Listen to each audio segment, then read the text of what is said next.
Chers auditeurs, bienvenue sur La Voix de Saint Marc, le podcast de la paroisse copte orthodoxe Saint-Jean le Théologien de Dijon. En ce 4e dimanche du temps pascal, l'Évangile selon saint Jean nous conduit au cœur d'une proclamation centrale « Je suis la lumière du monde ». Le Christ achève ici ce que les exégètes appellent le livre des signes avant d'entrer dans le registre de la Passion. Pourtant, malgré tant de miracles accomplis sous leurs yeux, beaucoup ne croyaient pas en lui. Pourquoi certains reçoivent-ils la lumière, tandis que d'autres demeurent dans les ténèbres ? Qu'est-ce que croire vraiment, et comment cette lumière transforme-t-elle l'homme intérieur ? Dans cette homélie, nous découvrirons que la foi n'est pas une simple adhésion intellectuelle, mais une entrée vivante dans la communion de la Sainte et Divine Trinité, et que cette lumière reçue se manifeste nécessairement dans l'amour fraternel. Écoutons maintenant l'Évangile selon saint Jean. Jésus leur dit : « La lumière est encore pour un peu de temps au milieu de vous, marchez pendant que vous avez la lumière, afin que les ténèbres ne vous surprennent point. Celui qui marche dans les ténèbres ne sait où il va. Pendant que vous avez la lumière, croyez en la lumière, afin que vous soyez des enfants de lumière. » Jésus dit ces choses, puis il s'en alla et se cacha loin d'eux. Malgré tant de miracles qu'il avait faits en leur présence, ils ne croyaient pas en lui. Afin que s'accomplît la parole qu'Ésaïe le prophète a prononcée : « Seigneur, qui a cru à notre prédication, et à qui le bras du Seigneur a-t-il été révélé ?» Aussi ne pouvaient-ils croire parce qu'Ésaïe a dit encore : « Il a aveuglé leurs yeux, et il a endurci leur cœur, de peur qu'ils ne voient des yeux, qu'ils ne comprennent du cœur, qu'ils ne se convertissent, et que je ne les guérisse. » Ésaïe dit ces choses lorsqu'il vit sa gloire et qu'il parla de lui. Cependant, même parmi les chefs, plusieurs crurent en lui. Mais à cause des pharisiens, ils n'en faisaient pas l'aveu dans la crainte d'être exclus de la synagogue, car ils aimèrent la gloire des hommes plutôt que la gloire de Dieu. Or Jésus s'était écrié : « Celui qui croit en moi croit, non pas en moi, mais en celui qui m'a envoyé, et celui qui me voit celui qui m'a envoyé. Je suis venu comme une lumière dans le monde, afin que quiconque croit en moi ne demeure pas dans les ténèbres. Si quelqu'un entend mes paroles et ne les garde point, ce n'est pas moi qui le juge, car je suis venu non pour juger le monde, mais pour sauver le monde. Celui qui me rejette et qui ne reçoit pas mes paroles a son juge. La parole que j'ai annoncée, c'est elle qui le jugera au dernier jour. Car je n'ai point parlé de moi-même, mais le Père qui m'a envoyé m'a prescrit lui-même ce que je dois dire et annoncer, et je sais que son commandement est la vie éternelle. C'est pourquoi les choses que je dis, je les dis comme le Père me les a dites. » Écoutons maintenant l'homélie de Père Roland. Vous écoutez La Voix de Saint Marc, podcast de diffusion de la spiritualité copte orthodoxe. Au nom du Père et du Fils et du Saint-Esprit, un seul Dieu. Amen. Vous le savez, la spécificité des évangiles du temps pascal dans notre Église copte orthodoxe, c'est de souligner chaque dimanche un aspect de notre incorporation au Christ ressuscité. Le Seigneur nous révèle progressivement un aspect de sa personne à travers ces paroles qui sont caractéristiques de l'évangile de Jean. On ne les trouve nulle part chez les autres évangélistes. Ces paroles sont « je suis ». Et aujourd'hui, le Christ nous redit ce qu'il avait dit précédemment, en particulier au chapitre 8, « Je suis la lumière du monde ». Il se fait connaître ainsi, « Je suis la lumière du monde ». Et cette péricope évangélique est bien sûr à mettre en rapport avec beaucoup d'autres passages de l'évangile de Jean, mais particulièrement avec le prologue. La lumière, lui, dans les ténèbres, et les ténèbres ne l'ont pas reçu. Cette lumière était la véritable lumière qui, en venant dans le monde, éclaire tout homme. Et voyez-vous, le passage entendu aujourd'hui peut être considéré comme l'épilogue de ce que les exégètes appellent le livre des signes. C'est-à-dire la première partie de l'évangile de Jean, où les miracles sont désignés non pas sous le terme miracle, mais sous le terme signe. Et c'est spécifique, là aussi, à Saint Jean. Signe parce qu'il révèle la gloire du Christ et appelle à la foi. Et après ce chapitre 12, nous entrerons dans un autre registre.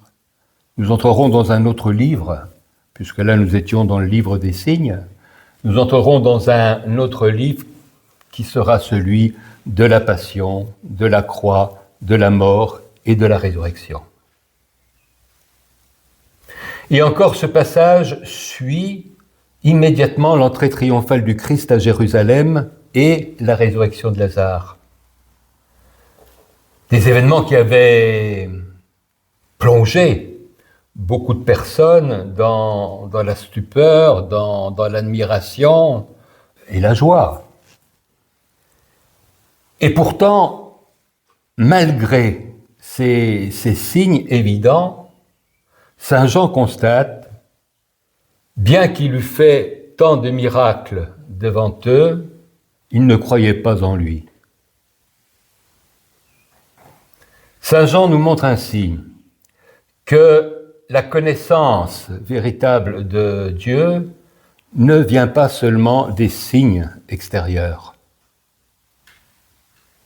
mais qu'elle s'accomplit dans la foi et que dans la foi, ces signes deviennent intérieurs à l'homme.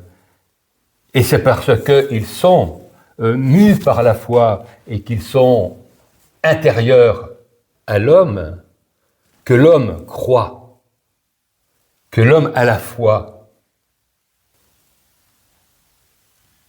C'est pourquoi l'évangéliste cite le prophète Isaïe. Il a aveuglé leurs yeux et endurci leur cœur.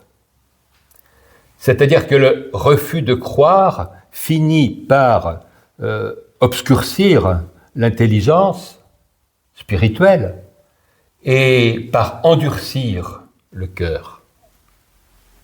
C'est pourquoi saint Cyril d'Alexandrie écrit à ce sujet « Ce n'est pas Dieu qui ferme les yeux de l'homme, mais l'homme qui, par son refus volontaire, se prive lui-même de la lumière. » Voyez-vous, là, on n'est pas loin du péché contre l'esprit.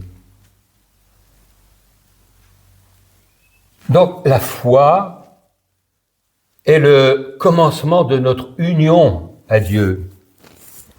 Sans la foi, la lumière demeure extérieure à nous. Avec la foi, elle pénètre notre cœur et le transforme. Le Christ déclare aujourd'hui « Je suis venu dans le monde comme une lumière, afin que quiconque croit en moi ne demeure pas dans les ténèbres. » Cette lumière, quelle est-elle? C'est bien sûr la lumière même de la Sainte Trinité. Et croire au Christ, ce n'est pas seulement adhérer à une doctrine ou même à une morale, c'est entrer dans la communion de la Sainte et Divine Trinité, dans la communion du Père et du Fils et du Saint-Esprit. C'est pourquoi Jésus dit encore « Celui qui croit en moi, ce n'est pas en moi qu'il croit, mais en celui qui m'a envoyé. » La vie éternelle chez Saint Jean repose particulièrement sur deux réalités spirituelles, la connaissance et l'amour. La connaissance du Père nous est donnée par le Fils incarné, et nous allons vers le Fils par le Saint-Esprit, mais la connaissance nous est donnée par le Fils incarné, lui qui est dans le sein du Père et qui nous le révèle. Mais cette connaissance n'est pas intellectuelle, elle devient une communion vivante. Et étant communion vivante avec la Sainte et Divine Trinité, forcément, elle engendre nécessairement l'amour. Et le Seigneur dit dans sa prière sacerdotale, Jean chapitre 17, « Je leur ai fait connaître ton nom, et je leur ferai connaître encore, afin que l'amour dont tu m'as aimé soit en eux et moi en eux. Soit en eux et moi en eux. » Ainsi, la connaissance véritable de Dieu conduit toujours à l'amour du frère.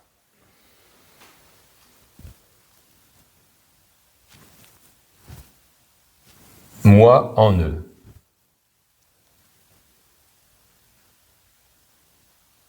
Et c'est précisément ce que nous rappelle l'évangile, l'épître de Saint Jean que nous avons lu aujourd'hui. Celui qui aime son frère demeure dans la lumière, et il n'y a en lui aucune occasion de chute. Mais celui qui est, du verbe haïr, qui est son frère, est dans les ténèbres. L'amour fraternel devient alors le signe concret, par l'amour du frère, que la lumière du Christ habite réellement en nous. Celui qui vit dans la haine, même s'il prétend connaître Dieu, demeure encore dans l'obscurité. Mais celui qui aime participe à la vie divine. Le cœur miséricordieux brûle d'amour pour toute la création, nous dit saint Isaac le Syrien. Ainsi, notre amour mutuel devient une force d'attraction vers Dieu. Nous sommes, par notre amour entre frères, attirés, même plus, élevés vers Dieu. Et plus nous avançons dans l'amour, plus nous avançons dans la lumière. Et plus nous avançons dans la lumière, plus nous découvrons la profondeur de l'amour divin. Dieu est lumière et en lui, il n'y a point de ténèbres. Et saint Jean ajoute dans le prologue, Dieu est amour. Ces paroles résument peut-être ce que nous pouvons dire de plus profond sur Dieu.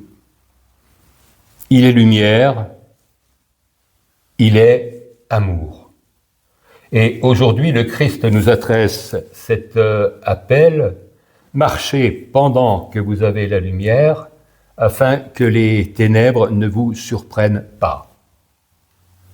Pendant que vous avez la lumière, croyez en la lumière, afin de devenir fils de lumière. Alors, accueillons le Christ comme lumière de nos vies, par la foi, par le baptême, par la participation aux saints et divins mystères, et bien évidemment par l'amour fraternel, nous devenons réellement alors participants de sa résurrection. Aussi, que le Seigneur illumine nos cœurs afin que nous devenions au milieu du monde des témoins de sa lumière. À lui la gloire dans les siècles des siècles. Amen.